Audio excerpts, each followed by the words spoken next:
So this is the list that I would recommend anybody play if your meta looks like this. So if your meta looks like very heavy in Steel Song, very heavy in Ruby Sapphire control, very heavy with Ruby Amethyst even, this deck that I'm about to show you will take down your local meta.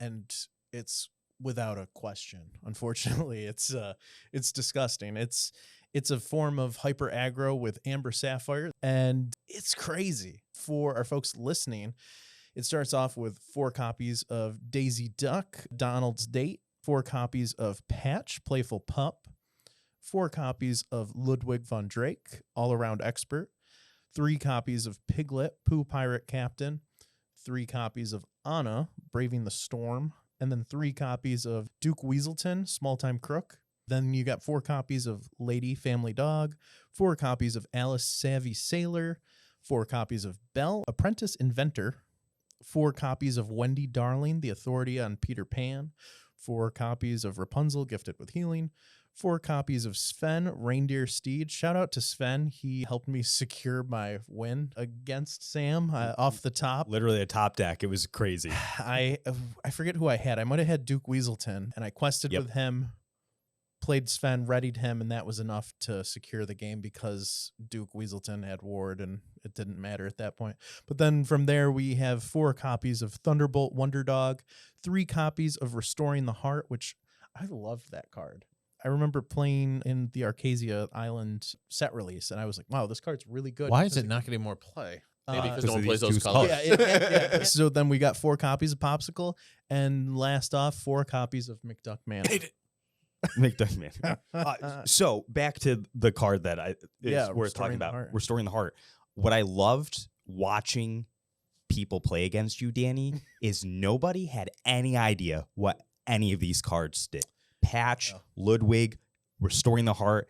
Every single time it was like, what does that card do? And then you would do something, and then they would like go look at your discard, be like, what is that card that he just played? Yeah. Like, so funny, because to your point, Brandon, no one plays these colors, so that's why. And that's what you want and we kind of had this conversation on the way back home. People don't know how to, or at least, how do I want to say this? A vast majority of players don't know how to pilot their deck outside of how their game plan is supposed to go. So when you throw a monkey wrench in their plans, they don't know what to do. They're like, I've never seen these cards before. Like, what the fuck is going on? And this is exactly what Amber Sapphire does, and does well. Ward is super underappreciated right now. I don't think a lot of people understand. Totally counter Steel Song. Yeah, in a steel-driven meta, Ward is the anti-meta. That's just what it is. It's built to take out steel. And you take advantage of that. Turn 1, you drop a patch, and then they go, what the fuck is that? They read it and then go, okay, whatever, shrug it off. Next turn, on an ideal 7, you're dropping Ludwig, and then you're ripping a card out of their hand because it's a non-character card. And then on turn 3, you can shift onto your puppy with Thunderbolt, and then he's a 3/7 2-quester who will protect Ludwig for a turn. But then from there, you can follow it up with either a lady and drop like a Piglet, so they're protected by Thunderbolt, or you can drop Alice to eventually give Thunderbolt Ward, which is even more disgusting. Then there's no answer other than attacking through it. And then when they do, you drop the Rapunzel to heal at least 3 damage off of the Thunderbolt and draw 3 cards.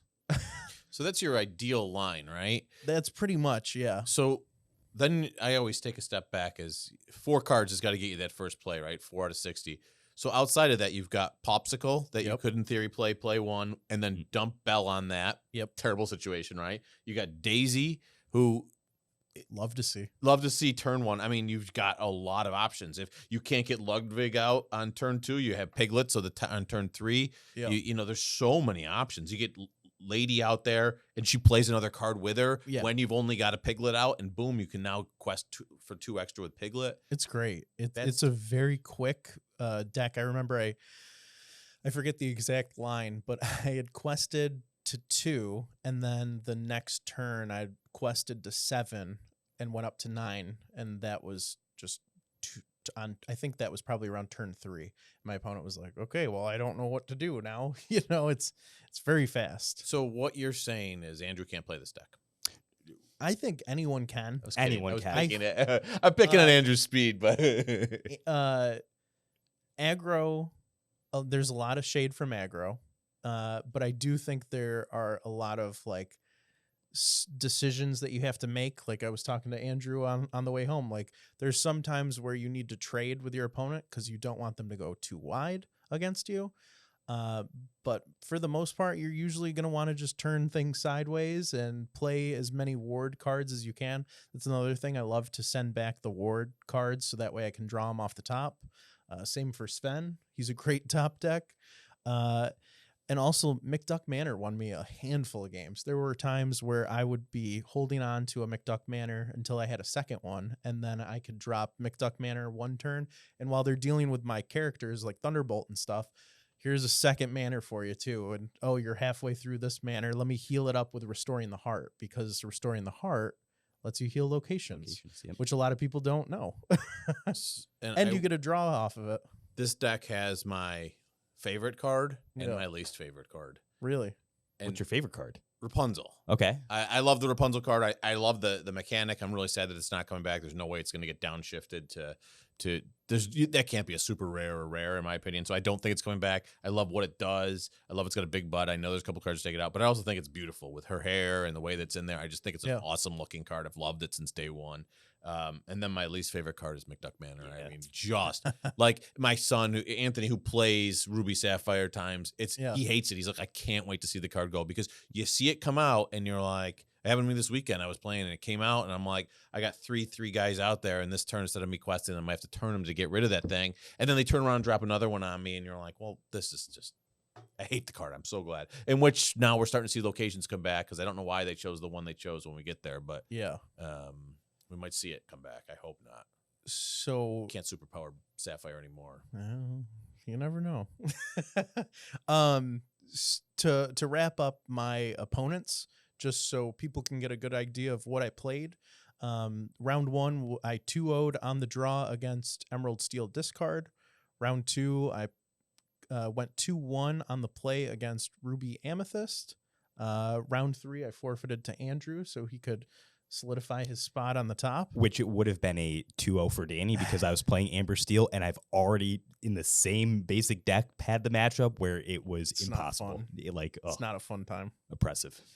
Then round 4, I played against a Blurple player, Pat, 2-0'd him on the play, and then it cut to top 4. I came in second after rounds, and it was a rematch against the Emerald Steel player, who at that point, poor guy, felt defeated and was like, hey, you're just going to win. And I 2-0'd him on the play. And then in the finals against Sam, who was running Amber Steel Song without the wheels. Yeah, he was on dock instead. Yeah, which was an interesting choice. I 2-0'd him, and that was on the draw.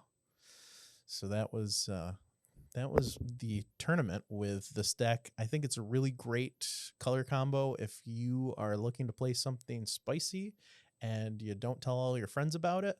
You might have a really good time. There's a lot of ways that you can lose with this deck too. It's just a matter of catching your opponents off guard right away. Usually if you can get turn 1 patch, people will be like, what the hell is this guy playing? It gives away your deck colors right away, but odds are your local community won't see this deck coming. So give it a shot. Let us know in the comments below how the deck performed for you, and I wish you the best of luck, and go get a Jafar playmat.